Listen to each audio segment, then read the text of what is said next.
Welcome to Paula from sunny West Yorkshire, and welcome to Selena as well. Quite a number of you are using the chat box already, which is great. Please tell us who you are, where you're joining from, and what your job role is, and also what you're hoping to get from today's session.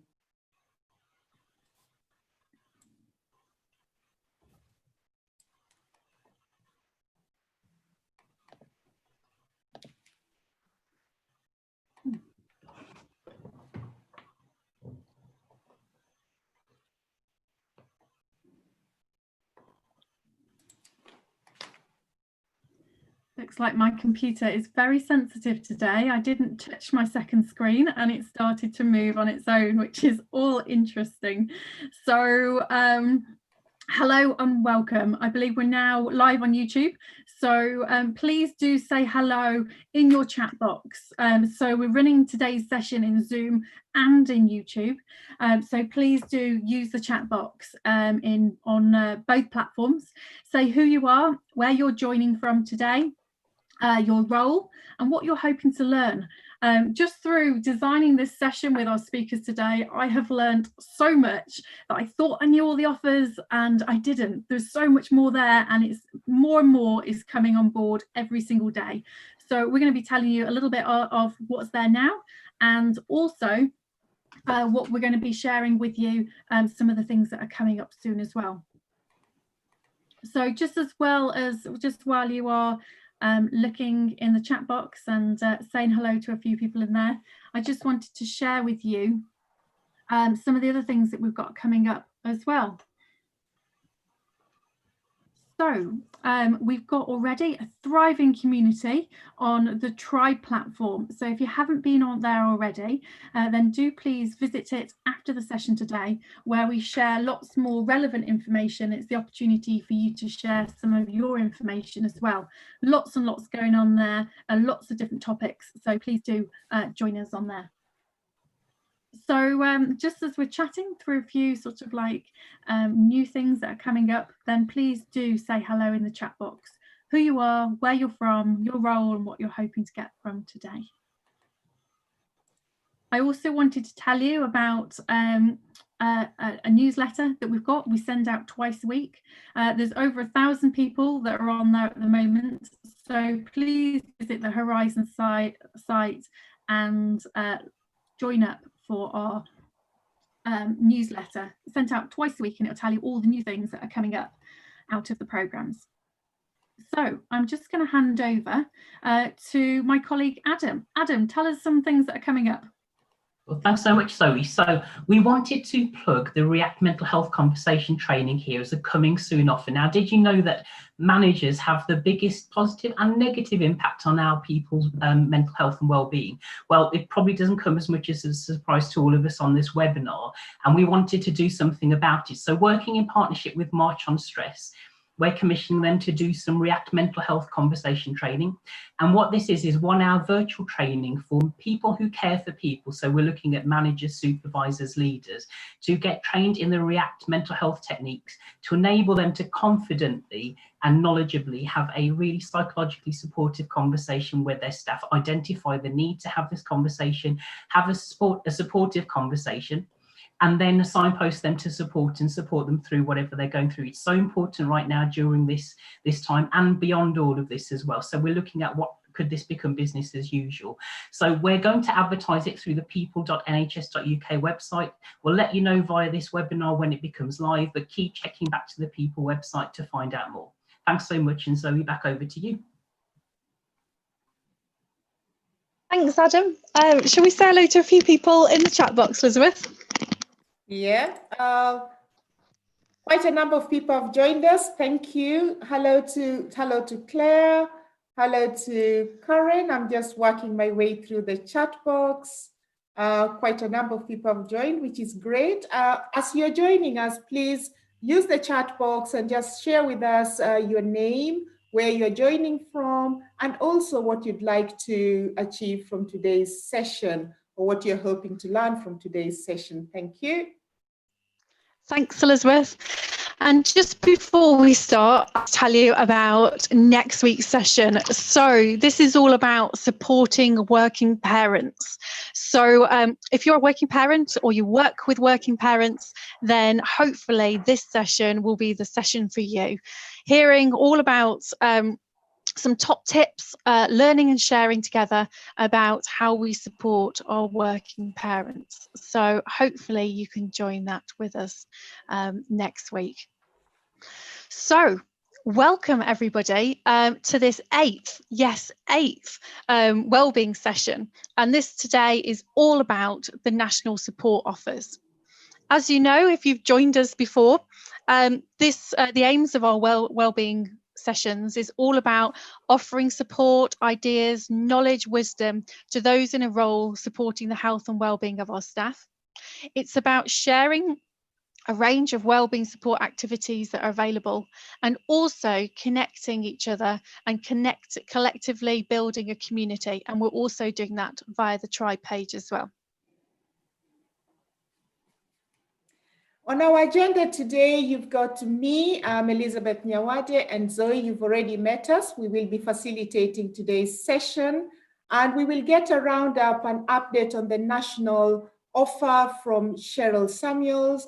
We will also hear about bereavement support for staff and their families from Clare, and also about leading compassionately from Zoe. And we'll also have a conversation session with Cheryl, Claire, Zoe, led by Helen. And as usual, we usually close the sessions by a call to action and some closing remarks from me and Zoe.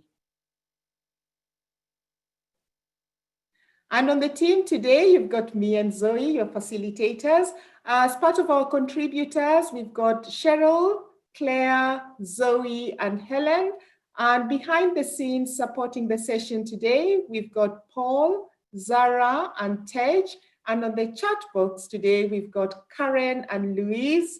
On the YouTube, we've got Claire. And on social media, sending out tweets, we've got Lee. Welcome and thank you. I'm now going to introduce you to Cheryl. Cheryl Samuels is Head of People Strategy, Best Place to Work at NHS England and Improvement. And Cheryl is going to share with us a national update on the wellbeing offer we have in place. Over to you, Cheryl.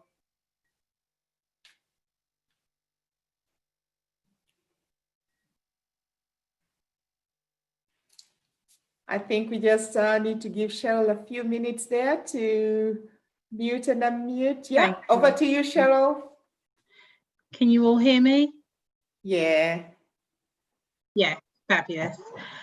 Thank you very much, everybody. Good to be with everybody today. I'm here today to talk to you about the national offer, which is what we're focused on today.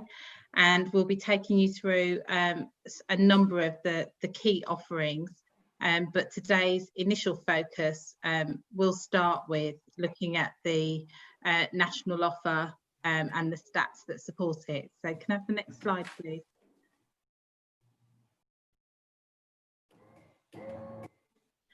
So you'll know, for those of you that have tuned in many times before, that the basis on which we underpin our support is based on the 3 phases of support.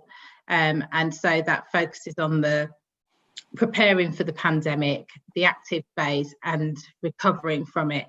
And at all those different stages, we recognise that staff are going to feel differently amongst all 3 phases. And so the PAR model just helps us focus our attention on how best to address the emotions and feelings of our staff as they go through the various stages of the pandemic. Next slide, please.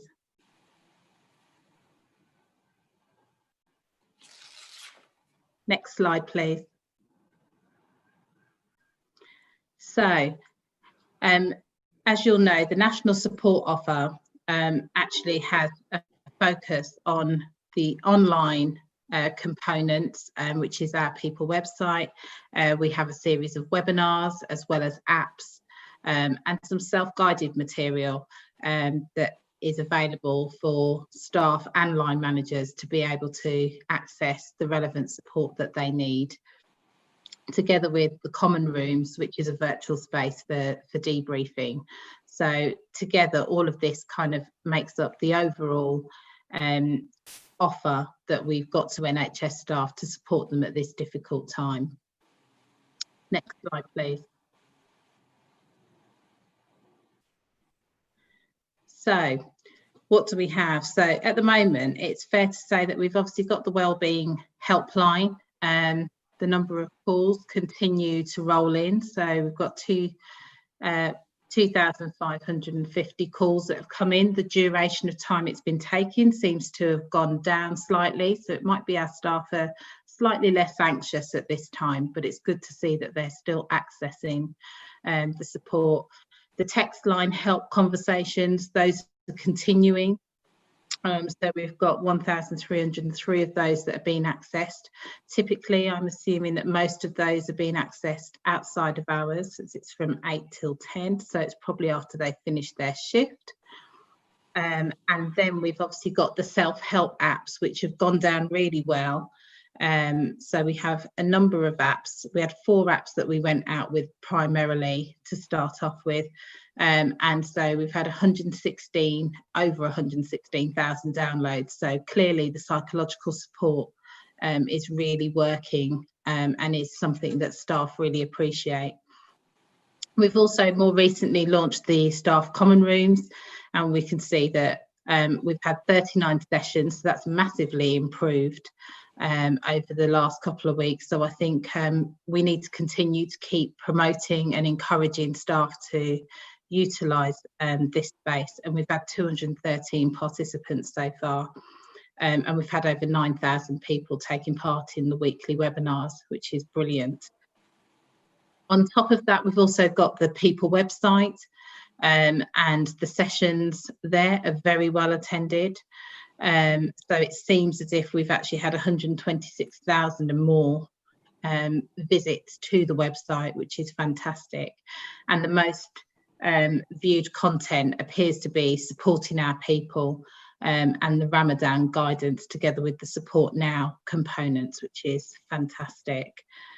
So in terms of whether or not this is really making a difference, we need to obviously make sure that we're doing the analysis, evaluating where we are at the moment, working with the sciences on the so what evaluation, and then also working up the stock take piece. In terms of the learning that has happened, I guess it's clear to see that the listening services, both formal and informal, those are being taken up everywhere.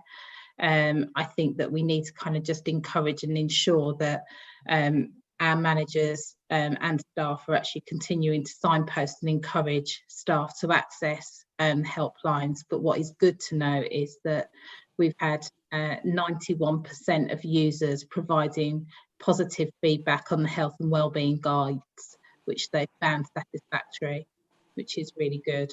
But I think that we still need to make sure that we've got a clear focus around the actual loneliness, hopelessness and negative thoughts about life.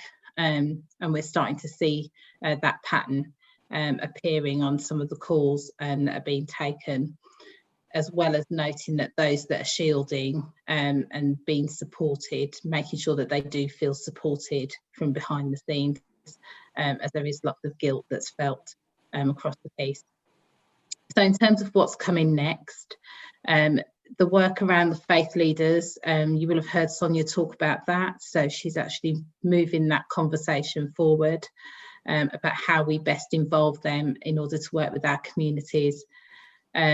Supporting teams to recover. So we've got the How Am I and How Are You package that will be coming out, together with the priority mental health pathways that have been established with King's. And the Citizens Advice Pilot we will be reviewing soon, and the Filipino Counselling Service has gone live and has been well received in that community. Relationships and family still seem to be coming up as an issue, and those are areas that we need to continue to work on and to support our staff. And more recently, we've just launched the Movement for Modern Life app, which focuses on mental health as well as physical health. So if you get a chance, please do download the app and use that. So we know that the impact of COVID on staff at the various phases has a real impact on people, and their feelings are felt to be different dependent on the phase that they're in.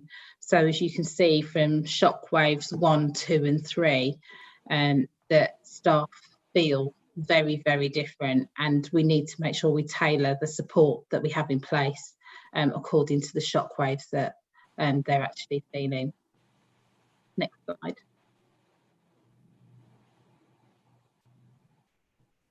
So in terms of the recovery plan that we have in place, you'll be familiar with the care model, which focuses on creating the right opportunities for local listening, having data-driven type decisions, but also recognising the impact of the aftershocks and creating the chance to process what's happened and the decisions that have been made, as well as then starting to look at what some of those interventions are and making sure that they're in place at the right time and providing the access to the sort of financial, relational and physical support type offers, as well as ensuring that we've got a sort of compassionate and inclusive approach. So we'll continue to work on that as we move forward. Thank you. So moving on from that, I think the other area that we need to kind of just make sure people are aware of in terms of the national offers are that we've got Sleepio Daylight and Unmind and Headspace. Those apps, as we mentioned earlier, have had 116,000 downloads so far. And this really does seem to be hitting the spot. We've had some really positive feedback from some of our users. So we've got a consultant anaesthetist who's talked about how helpful it is to have actually had the Headspace app, even though he was sceptical. And we've also had a psychologist that have given us feedback. If there's anybody that wants to provide any feedback, please do so at the People website Twitter handle. We're happy to hear from you around that. The other key thing just to mention is that we have 3 more apps that are out. So I just mentioned the Movement for Modern Life, which focuses on physical health as well as mental health. And we've also got the Stay Alive app, which supports staff with thoughts of suicide or concerns around suicide, and provides a more positive approach to being able to actually manage those ideologies. So that's one that we need to make sure that we encourage across the board. And then we've got the Liberate app, which is one that is focused on the BME community. And I guess we can then use those apps to actually try and support people in the various areas to make sure that their needs are more closely met. Next slide.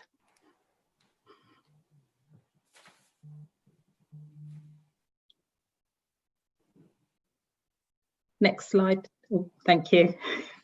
And so in terms of the other mental health resources, I just wanted to draw your attention to the People website and the fact that we've got lots of resources that are available on there, including bereavement support and guidance for NHS staff.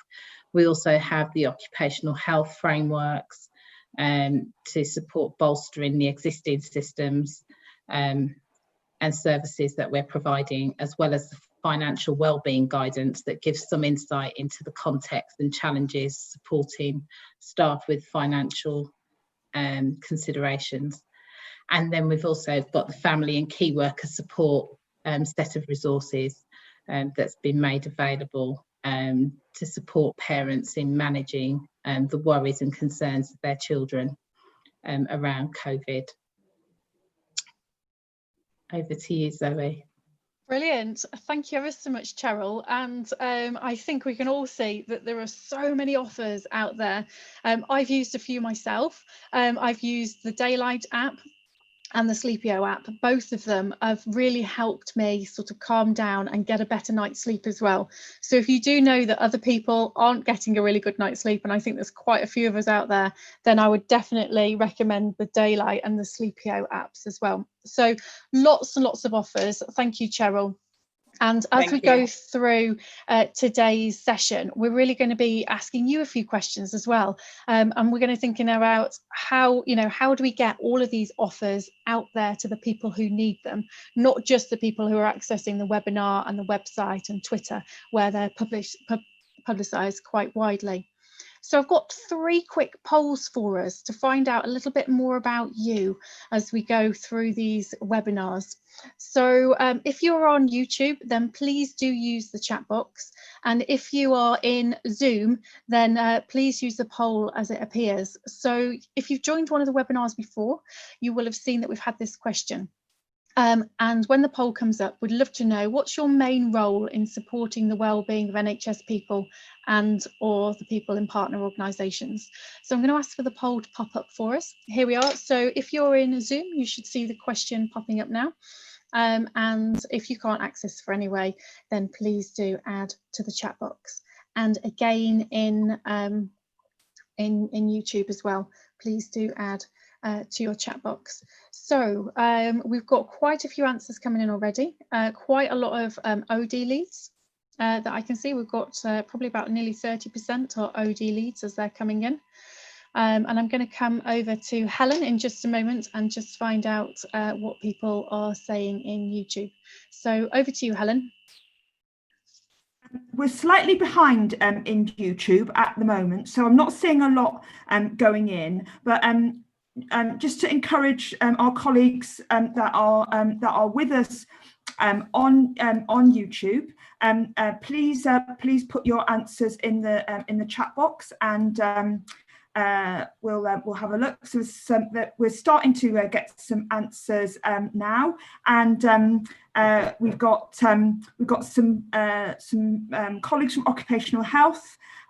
We've got some OD colleagues. We've got a line manager, a coach, and a psychologist. So great, and yeah, a whole mix of people on YouTube today. Lovely, thanks, Helen. So we've got a nice mix on Zoom here as well. So the majority are OD leads, but we've got quite a few psychologists, HR, and health and wellbeing leads. So welcome, everybody. Our next poll is to find out a little bit more about sort of which organisation do you represent. So you can see them here on the screen, and they should be on YouTube now as well. So please do let us know, which organisation do you represent? Is it sort of the voluntary community sector? Is it a provider organisation? Number 3 is social care and care homes. 4, integrated care systems or the equivalent. Number 5 is NHS commissioning organisations. 6 is patient, carer or family member. 7 is primary care. 8 is academic organisation. 9 is public sector. 10 is private or self-employed. And if there's an other, please do use the chat room as well. So if we could end that one for us, Paul, and let's see the results. So we've got quite a lot of NHS provider organisations. Welcome. We've got a small amount of voluntary community and social enterprise. Welcome, everybody. And we've got 11% of you are from commissioning organisations, and we've got quite a lot of other in public sector. And if there's anything that we've missed on here, then please do add it to the chat box as well. Helen, what's happening in YouTube? So in YouTube, there's a smaller group of us here, but the biggest group, as in Zoom, are people from NHS provider organisations, and also Jack is with us, and she's from an independent hospice. So welcome, Jackie, as well. But yeah, most people are NHS provider organisations. Thanks, Helen. And we've got a few messages in our chat box as well. And we've got Anne from Scotland, so welcome. And we've got one final poll before we move on to Clare Godden, who's going to be talking about bereavement support. So how many wellbeing webinars, these sessions, have you joined? Either watched live or you've watched the recordings. So excellent. We can see the poll that's running now. So I can't believe that this is our 8th, yes, 8th session. And we've had some amazing sessions from learning from the army and the Manchester bombings, remote working, the Ebola crisis and that case study. So lots and lots of topics that we've had. And I can see the results coming in now. Which is a broad spectrum. So welcome if it's just your first one today. We've got 17% of our first section people who have joined for the first time today. And then a lovely blend of people that have joined anywhere between 1 and 8. So welcome if you've joined all 8 sessions. Helen, how's it going on YouTube? I think we're a pretty hardcore group on YouTube because most people have been to quite a lot.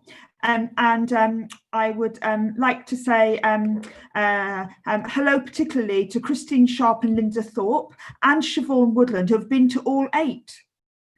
But everybody, nearly everybody that's replied on YouTube has been to at least 5. Excellent. And thank you for joining us. And if you would like some topics to come up in the future, then please do add them to our tribe channel and add them to the chat box as well. Just to say, yeah, go for it, Helen. Yeah, I'm just going to say, given that we've got so many colleagues with us from an OD background, I think we should probably run a session on the role of OD in wellbeing quite soon. Okay, if you like that idea, please do add it to the chat box. Thanks, Helen. Elizabeth, over to you. Yeah, thank you. It's really impressive to see the number of people who've been with us throughout the 8 sessions. Really, really good, and welcome to all of you. I'm now going to introduce Clare. Clare is the Director of Client Services at St. Michael's and Just Be. Clare is going to share with us the bereavement support for staff and families that they do offer in the hospice. Welcome, Clare. Hi, thanks, Elizabeth, and thank you for inviting me, everybody. So I'm here to talk to you about the Just Be NHS and Social Care Staff Helpline, and I thought it might be helpful in the first instance to explain to you who we are at Just Be.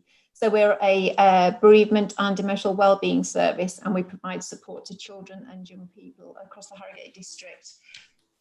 In terms of context and how we came to be a provider, the NHS commissioned Hospice UK to deliver the lines, and we're the providers of the lines. So that's how it all came about.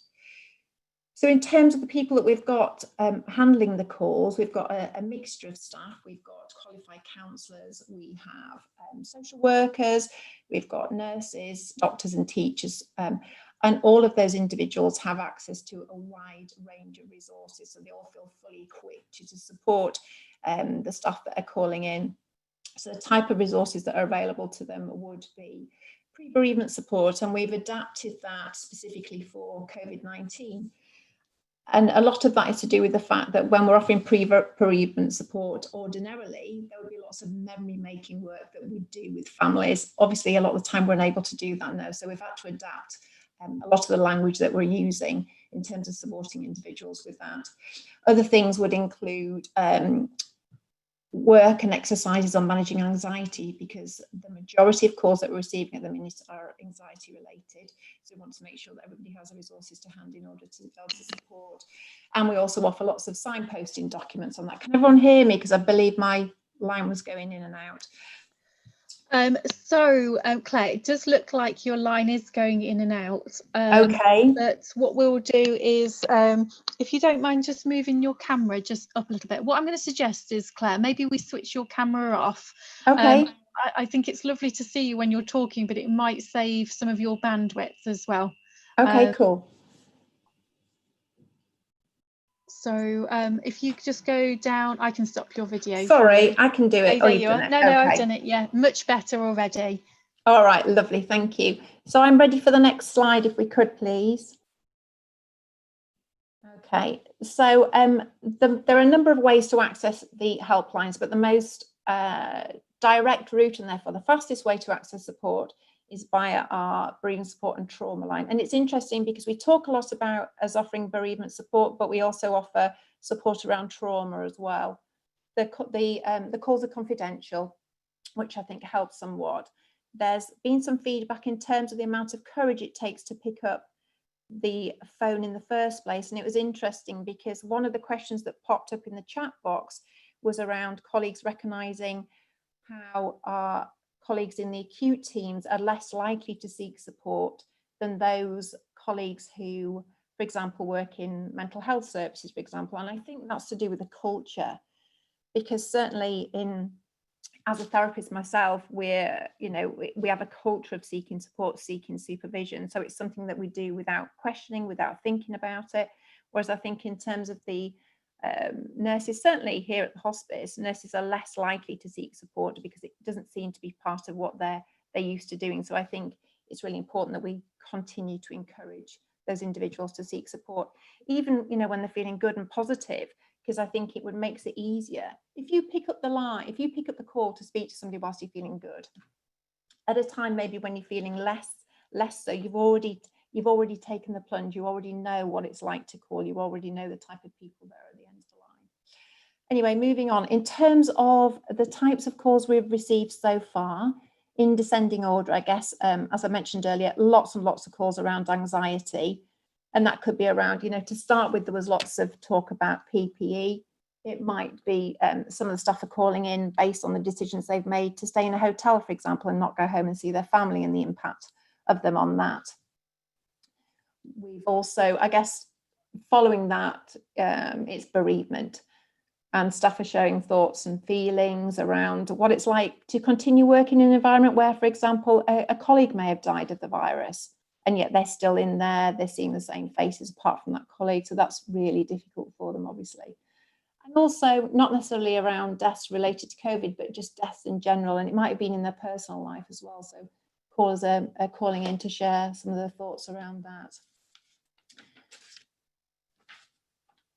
I think one of the other things that people have talked often about is what it feels like to be caring for patients and their families when they're not able to touch in the same way. So certainly, the nurses that I know, their touch is a big part of what they offer. That's how they comfort their patients, that's how they comfort families, and not being able to touch and what it's like wearing PPE and how I communicate effectively whilst wearing my face mask is a big, there's been a number of people calling up about that. On average, the calls last 25 minutes. And the majority of the calls we're receiving come in the morning between 8 and 12. And the busiest days, I have no clue why, but the busiest days are Tuesdays and Thursdays, and Sundays seem to be a lot quieter than any other day. Of great concern, and it's always the case, is that we're getting far more calls from women than we are men. So if there's anything you can do, keeping an eye on the male colleagues in your environment, checking in with them, suggesting that they make the call, do they need support, and what that might look like, that would be great. I'm able to provide this data, I guess, because at the end of every call, our call handlers complete a survey monkey, and that allows us to gather information relating to the role of the caller. Interestingly, the work that Cheryl was talking about earlier, a lot of the calls are coming from managers of the service, and I think you mentioned about often the emotional well-being of teams are related to the manager. So it's great to know that there are so many managers calling in looking for support. Other information gathered is about the role location, so whether they're nurses or doctors, whether they're from the ambulance service or the crisis team, so we're able to gather that information. We also make a note of whether we've signposted callers elsewhere, and it might be that that's for more, longer term ongoing support, I guess, if it's trauma related. You may be interested to know how many calls we're receiving. I think we've been quite clear right from the start that this was a service that we expected to take some time to gather momentum. as it's dependent on how the crisis progresses, I guess. Also related to what we've just mentioned in terms of people's resistance and reticence to picking up the phone, to making the call. So I think that certainly my point of view, and I know lots of other people I've spoken to seem to think that, you know, as teams, as a staff, what we're doing is we're functioning, so we're getting on with things, we're going into work every day, we're supporting people because that's what we do. And I wonder whether things start to return to whatever type of normality it's going to be. Maybe that's when the enormity of what staff have experienced or witnessed will make a difference. And at that point, maybe that's when they'll pick up the phone and make the calls to share some of their experiences of the time, I guess. We, as a service, we are receiving more and more calls week upon week, which kind of reflects some of the stats that Cheryl was showing us earlier, which is brilliant. And we certainly have capacity to flex up when we need to do that. Could we have the next slide, please? Great, thank you. So this is the line that was requested by the NHS, and I believe it's because there are more than 20% of colleagues are from the Philippines speaking Tagalog. I hope I've pronounced that correctly and haven't offended anybody by not getting it correct. So again, confidential line for staff whose first language or preferred language is Tagalog or Filipino. I guess it's important also to notice that even though some of our colleagues may be able to speak English beautifully and not have any issues with understanding or communicating, it's not just about that, it's also about maybe being more culturally sensitive and maybe more culturally aware. So what happens is it's unlike the other line in as much as this is a callback service. So callers would call in, they speak to an English-speaking call handler who would then take minimum information if the caller is happy to do that. So it would be name and telephone number. And what we'd do is we would arrange for a Tagalog speaking therapist to call them back at a convenient time. So that's how that line works. Okay, then actually, just to be clear, the lines are open from 8 until 8, unlike the Tagalog is a callback service. You can also access the service via the Samaritans, which again, Cheryl had up on one of her slides before, but it is a less direct route. So you'd have to go through the Samaritans and then they would signpost onto us. So I think you probably better call in directly as you get your service immediately. And lastly, I just wanted to say really that as far as I'm concerned, and many of us are, I think NHS and social care staff are about people, aren't they? The people who look after those we care about. So how incredibly important it is to support those colleagues so that they continue doing what they're doing day after day. So for any of you who can promote the lines and the services, that would be brilliant. Helplines are just one way of supporting staff, but you know, I believe they're easily accessible and they can make a difference to the emotional well-being of our colleagues, NHS and social care teams. It can be difficult to pick up the phone in the first instance, I know that, but feedback has been incredibly positive, with callers commenting on how they felt a weight has been lifted from their shoulders, how good it's felt to share their anxiety with somebody who hasn't judged them, and also, I guess, to cry without worrying about the impact. So it seems to be doing what it was set up to do, which is brilliant. Thank you very much. That's me.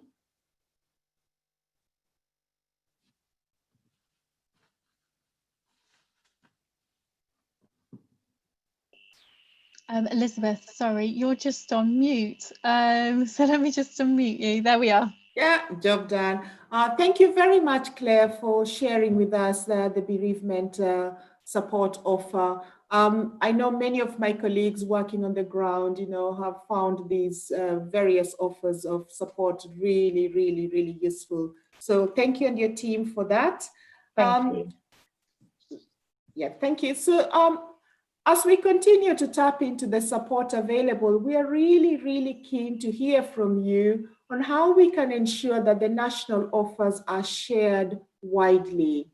I'm going to invite you to use the chat box and just share with us what more you feel we can do so that whatever we have available, the national offers, reach as many people as possible across our organizations not only in the NHS sector, but also in the social care sector, to ensure that as many people as possible are tapping into the support that's available out there for them.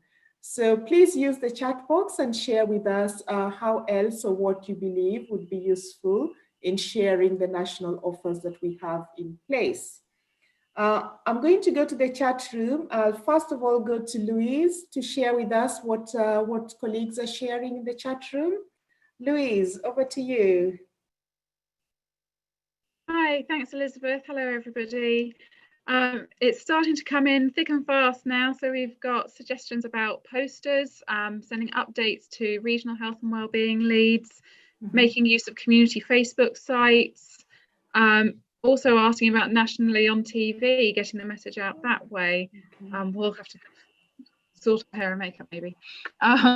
Through HRD networks, data, and getting some information about data usage, data and usage, particularly by region. I think some of the offers it's more possible to do that than others at the moment. Yes, sharing of stationery so that others can then distribute that from there. Thank you, Louise. I'll go over to you, Helen. What are we hearing from YouTube? So YouTube tends to take a little bit longer and then warm up. But as we're just waiting for responses, I'll tell you what I think. So you know what I think is what we've got to do is that we've got to help the national offers to come to life. So when I first started to use the national offers was because somebody who I work with told me about Sleepio. And how they were a lark and their husband was an owl, and what they'd learned on their app from doing that. And they told me the story of how great they were, and that's what encouraged me. So I think, you know, we should all be telling stories. And the chat box is opening up now. So what people are saying here is we should be using both kind of formal and informal ways of operating. So we should be sending the information to occupational health managers and other occupational health colleagues. We should be using staff networks, the Bevan programme, the Mary Seacole programme, stepping up and you know, thinking around all our alumni and how we might work from them. So great ideas here. Okay. I love going on Twitter, and I get most of my information from Twitter. So that's another useful thing. If we post all these offers on Twitter, people like me who live and breathe Twitter might find the information there. Thank you very much, Helen. I'm now going to introduce Zoe. Zoe is Head of Staff Experience and Engagement, North East and Yorkshire region as part of NHS England, NHS Improvement. And Zoe is going to share with us the support we have in place for our leaders. Over to you, Zoe. Hi, Elizabeth, thank you. That's great. And thanks for the opportunity to come and share what we've been doing. I don't take up that role formally until next week, but I'm really looking forward to that. So what my team and I have been working on really since COVID and lockdown is an offer for our managers and leaders. So looking at the chat box, I can see quite a few familiar names who I know have been in touch already with the team about the leadership support circles. So it'd be interesting to hear your experiences in the chat as I speak. So right at the beginning, Sonia Wallbank asked me to start looking at what resources could we put in place for our leaders, and specifically, you know, what's different about leading and managing during a crisis. And so I know people will be interested in the evidence base behind this, because I certainly would be. And what we did, we used evidence from the task force that have worked with Sonia on the national offer. So that included people like Michael West and Neil Greenberg. And then quite excitingly, we got in touch with the Centre for Army Leadership at Sandhurst, and they're incredibly generous and work with us over a sort of 2-day build-a-thon process to look at the evidence and to look at their understanding of what's important with regards to leading under pressure and in a crisis. And from that, on the slide that you've got up at the moment is a kind of summary of 3 offers. And from that, we called it a build-a-thon. We worked together to look at the behaviours we felt were important for leaders and managers during this time.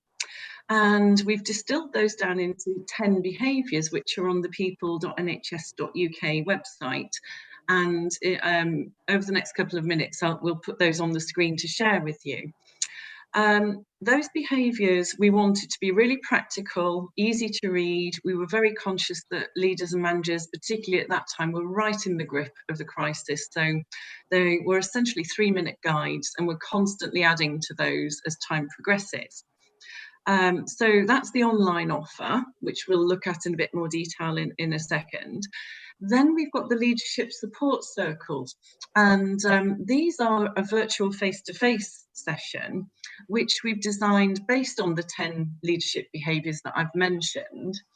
But we felt it was important for people to come together, to have the opportunity, even if just for a short amount of time, to share and learn from each other. And we've had around 600 people attend the circles so far. And we've also run some train the trainer sessions for around 80 people across over 35 organisations in the system. And the idea there is to enable local systems, OD leads, HRD leads, to actually run those sessions locally. What is a leadership support circle? So essentially you join the group. It's a virtual session. It's around an hour long. And we start with a bit of content, not too long, around 5 to 10 minutes, which is pulled from the 10 behaviours for leading compassionately during COVID.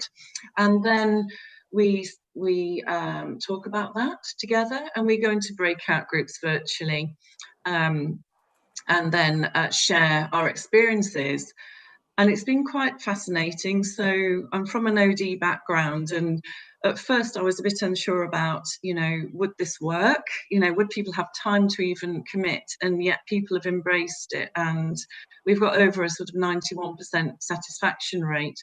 And we've had a whole range of multidisciplinary audience. We've had a chief exec on a session with a manager of a portering team, a really diverse audience, which I think is really rich to be part of. I think because we've had to ramp up this so quickly, we do acknowledge there tends to be more demand than we can meet. So just to flag now, we will be running additional leadership support circles in June. If you're interested in attending, or you want to highlight these to people in your systems, they are open, and they're open to across the system. That's NHS and social care and voluntary organisations. We want to be inclusive. Further sessions will be up through the people.nhs.uk site, and we're running further train the trainer sessions. I'm looking at my notes now, between the 5th of June onwards, so 5th to the 12th of June. That's another 8 cohorts if you're interested. I also wanted to highlight, and big shout out, by the way, to Uzma Hussain and my team, to Passepartout, our provider, and to the Leadership Centre at Sandhurst, who've been so fantastic. And then Alan Nobbs, who I know is listening, has also led a piece of work to create a free coaching and mentoring offer. So this will be launching either later today or tomorrow morning latest. Very excited to be able to share this. Very briefly, there are 3 different offers. We've got the offer open to all leaders and all managers of 2 solutions-focused 1-hour coaching sessions. These aren't coaching, so I know we've got a lot of OD leads on the call today. These aren't your classic development coaching sessions. They're much more in the moment, dealing with, really pressured situation, you maybe got a bit of a block on decision making, etc. You're running into some obstacles. So 2 very short coaching sessions. These are all for free, by the way, for leaders at all levels. The second offer is quite a contained offer, which is crisis coaching through Save the Children. This offer is more aimed at senior leads who are working at the senior level in organisations, systems, locally, and these are offered by Save the Children UK, who have had over 10 years coaching experience in humanitarian crises.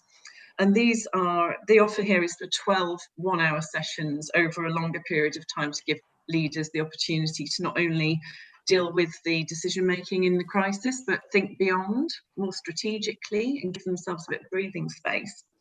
And then finally, the matching with a military mentor from Sandhurst. This is all for free, and they've offered 2 hours a week for 3 months to leaders at all levels. People that are interested can actually get in touch with the email address on the slide, and they'll be matched with a military leadership mentor at the kind of equivalent level they're working at in the NHS. So I think that's worth looking into. If we could move to the next slide, please. I'm really conscious I've belted through that information, so I hope I'm not going too quickly. So the slide you see in front of you, I'm not going to go through it all, there's a lot of detail there, but this is all on the people.nhs.uk website under support for leaders. These are the 10 behaviours that we distilled all of that evidence down into. And I wanted to share with you on one slide, because I think what I like about these are they're a build on what we already know in the NHS. So when we were designing this, we were really conscious that we knew we had lots of talented managers and leaders out there who knew how to lead well, but we actually had quite an unprecedented situation that we were dealing with. So they're very simple messages to take on board, ranging from, you know, the central tenet of looking out for yourself first, put your own oxygen mask on first as a leader. We've also got being inclusive in the way you lead. We definitely got some feedback in the early days that during things like Gold Command, there were some really unhelpful behaviours, shall we say, being displayed.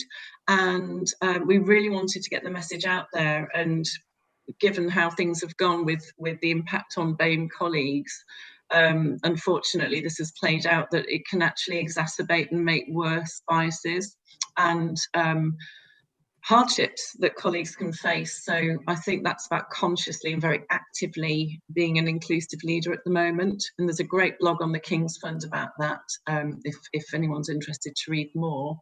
Sitting behind each of these behaviours is a 3-minute guide or a video or a podcast, and we're adding for these all the time.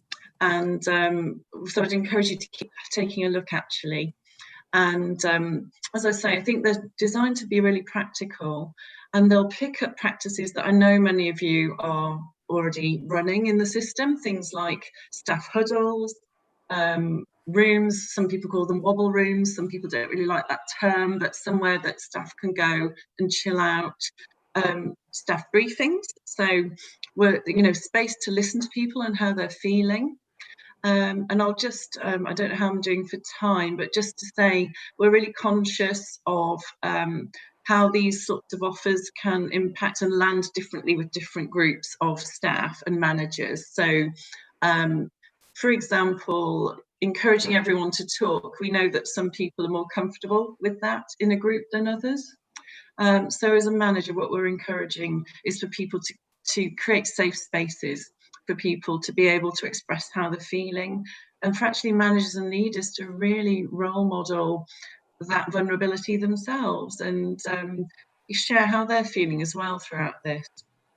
And finally, all I would say is I think what we're picking up through the circles at the moment is there's a mood change, I think, out there for managers at the moment. We've moved, everyone's different obviously, but we're moving from that very frenetic early stage where it was all go, go, go, action, sense of shared purpose, and into a different space where more business as usual work is picking up, and that's impacting on people really quite differently. And managers are benefiting from talking about that with their peers and with their colleagues. So I think it'll be interesting as these circles go on how that changes. And I would say that the coaching will be available till through to December, and we intend to keep building on this work and the leadership circles in a more sustainable way. So we'll be looking at how we keep these going through that recovery phase.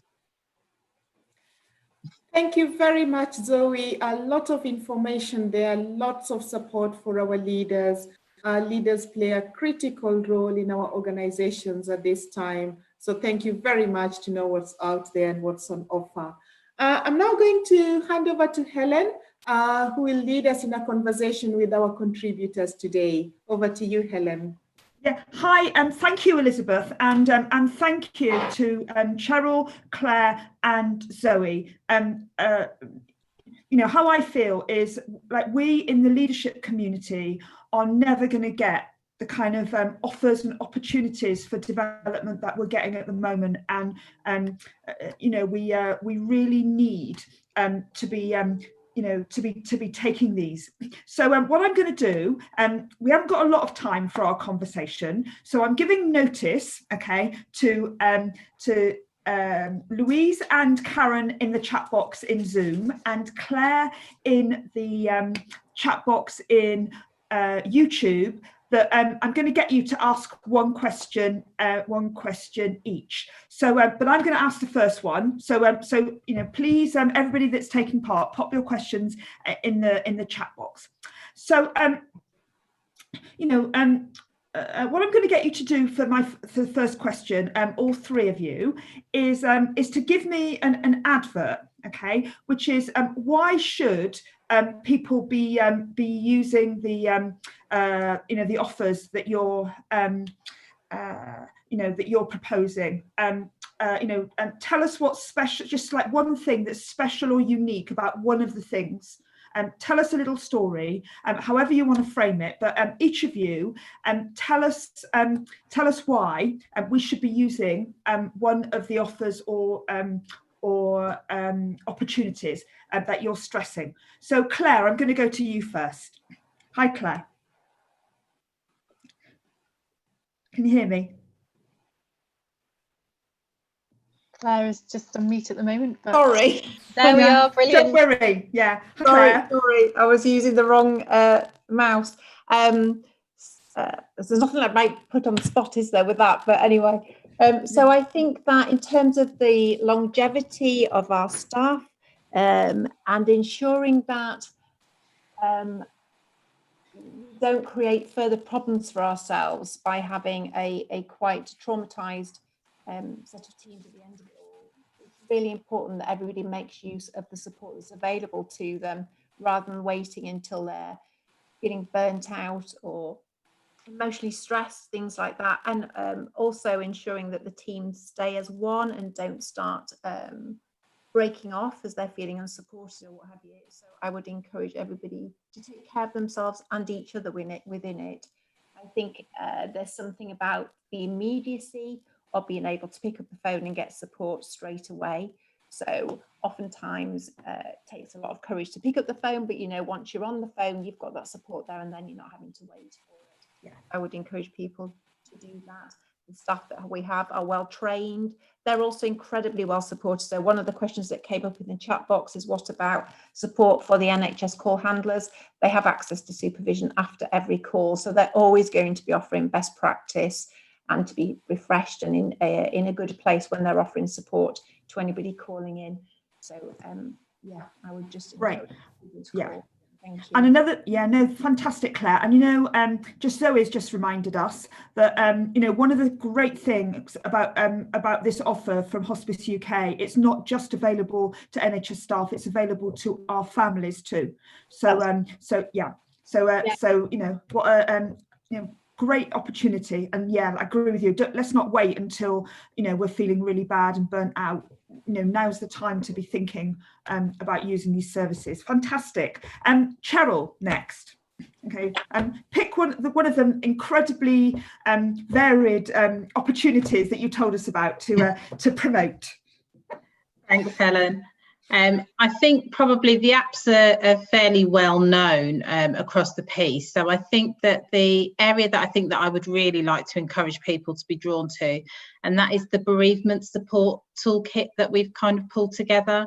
The bereavement toolkit is there to actually really encourage line managers to think about how they have the conversations in a safe space with their staff, and how best to not only to hold the conversations, but also some of the softer skills around what it is that you do say to people. It can be one of those really awkward moments where sometimes someone has died or a colleague has died. These are unprecedented, you know, times where we've actually got people that are losing colleagues, which is not the normal run-of-the-mill experience for NHS staff. We are like a family, and when we lose one of our colleagues, it feels very personal. So I think we've got the real opportunity to utilise the details that are in the actual toolkit to actually strengthen our conversations, but also to better support our staff in using that. And I think probably just coupled with that is just being mindful of those of us that are, or those that are parents. There's some key worker guidance and support that's there, that's available, and equally we probably will need to start thinking about what we do for children who are also bereaved as a result of all of this.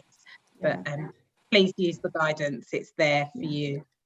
Fantastic, Sharon. I would absolutely reinforce what you're saying there.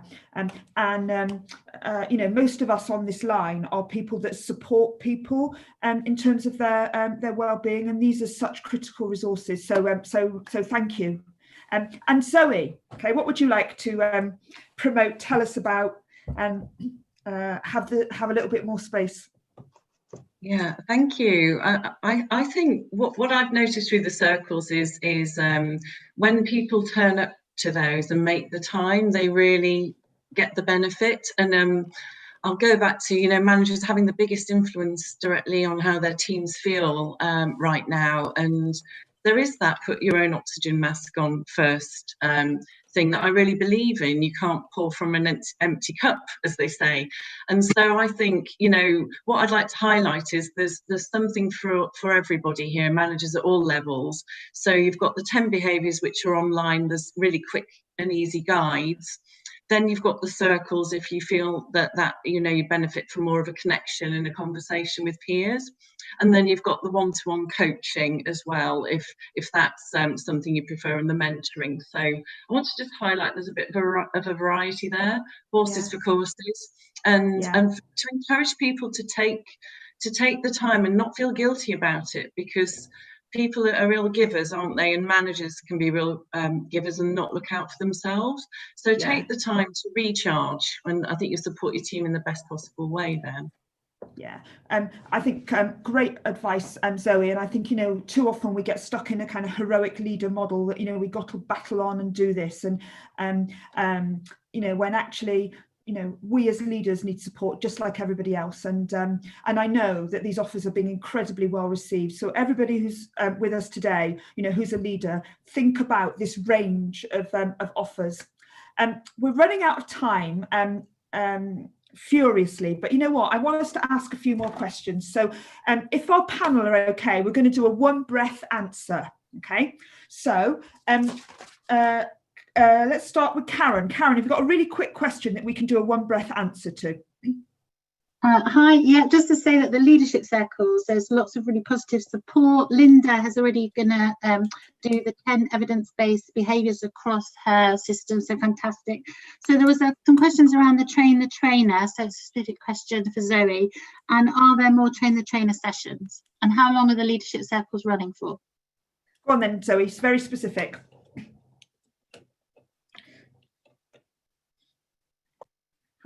Hi, Zoe. Can we hear Zoe? Yeah. I double clicked. Yeah, sorry. Yeah, sorry, don't worry. So train the trainer. We have further sessions on the 5th, 8th, 9th, 12th of June.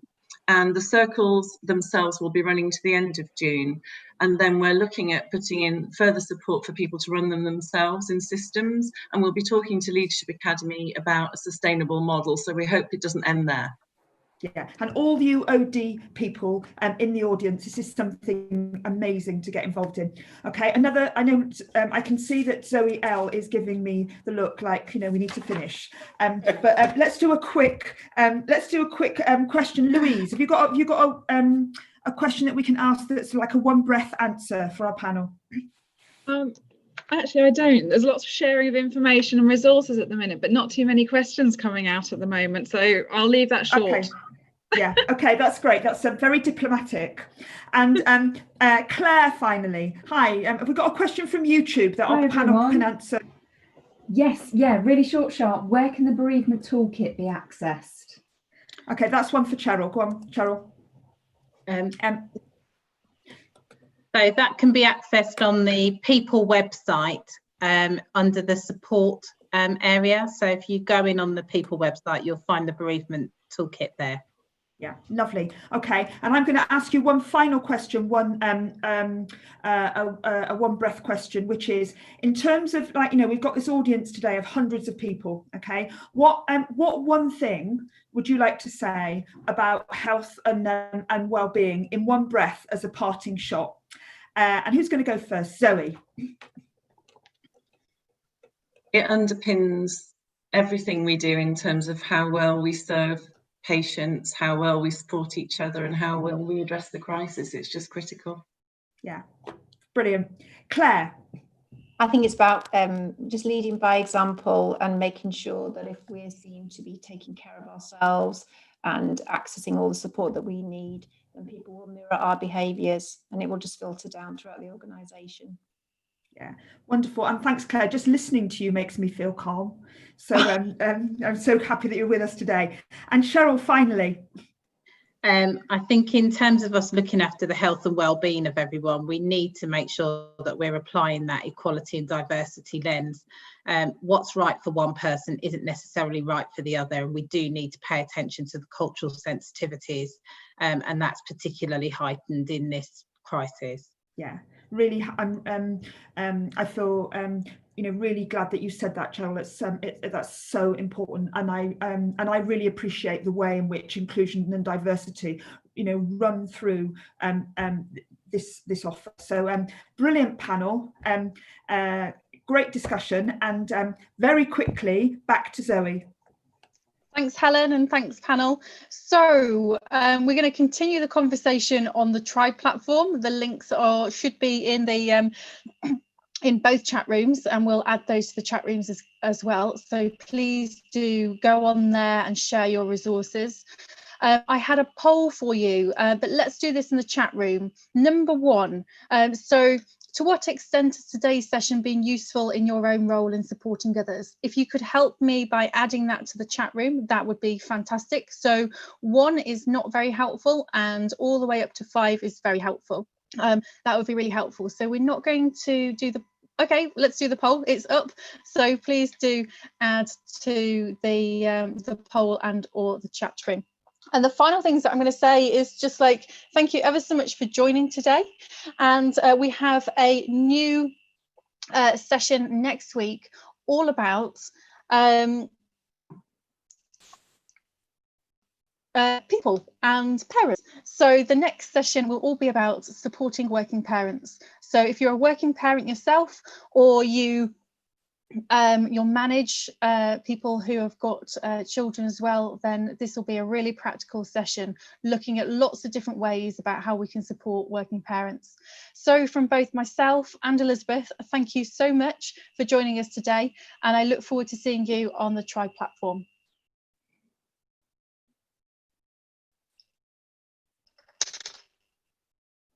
See you soon, and thanks for joining. Bye.